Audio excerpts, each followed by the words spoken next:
دوستوں، کسی ملک پر ایک بادشاہ حکومت کرتا تھا. وہ بادشاہ بڑا ہی ظالم تھا.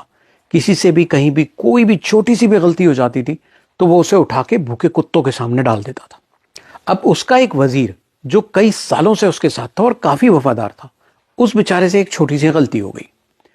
بادشاہ نے جو ہے وہ ٹریڈیشن کے حساب سے اناؤنس کر دیا کہ بھائی اسے اٹھاؤ اور کل صبح بھوکے کتوں کے سامنے ڈال دینا.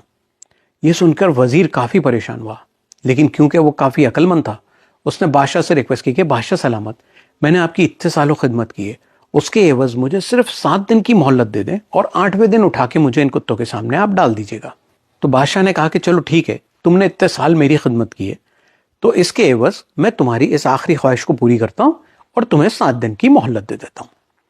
اب چونکہ وہ وزیر جو تھا وہ کافی عقل مند تھا، تو اس نے کیا کیا کہ ان 7 دنوں میں ان بھوکے کتوں کی خود خدمت کری، اپنے ہاتھوں سے ان کو کھانا کھلایا، سب کچھ کیا، اور 7 دن تک وہ ان کے ساتھ ہی رہا.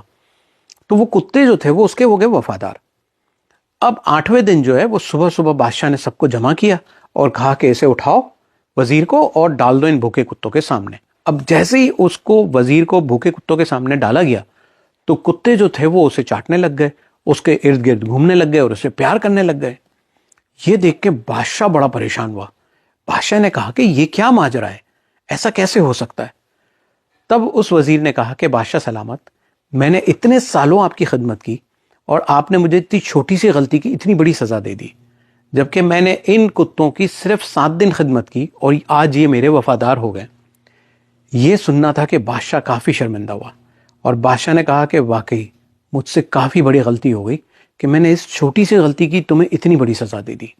اس نے فوراً اپنے دوسرے ایک وزیر کو بلایا اور کہا کہ اس کو اس پنجرے سے فٹافٹ ابھی کے ابھی نکالو اور بھوکے مگرمچھوں کے تالاب میں پھینک دو. مورل آف دا اسٹوری یہ ہے کہ جب مینجمنٹ آپ کی بجانے کی سوچ لیتی ہے نا تو وہ بجا کے ہی رکھتی ہے. اب اس کہانی کا پاکستان کے الیکشن سے کوئی تعلق نہیں ہے بھائی، باقی آپ لوگ سمجھدار ہیں. یہ تو کہیں میں نے دیکھی تھی، پڑھی تھی تو سنا دیا آپ لوگوں کو.